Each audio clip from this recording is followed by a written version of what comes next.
Ćao svima, sad ćemo da razgledamo notifikaciju u Meraxi.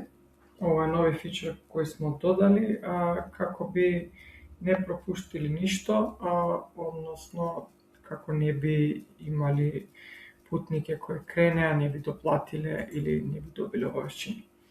Ikona se nalazi tu, iste notifikacije čitamo i na mobilni app i to prikaže svi rezervacije koje treba da doplatimo i koje treba da naplatimo i svi rezervacije koje smo jučer doplatili. Evo vidimo da na današnji dan, 13.5. imamo obavešćenja da jučer su doplateni 4 rezervacije, ukupan iznos taj.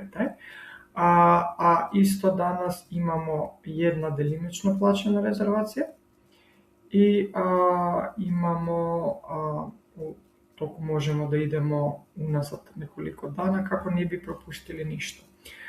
Ovo u toku ljetna sezona nadgradimo sa notifikacija za da li su putnike obavešćeni za polazak na autobus ili da li su putnike obavešćeni za pravila na hotel ili vila gde ću da ostati sa SMS notifikacije i tako dalje, kako bi krajnja cilj bila da vi ne zaboravite ništa u sve te gužve kada imate i prodaja i realizacija u isto vreme.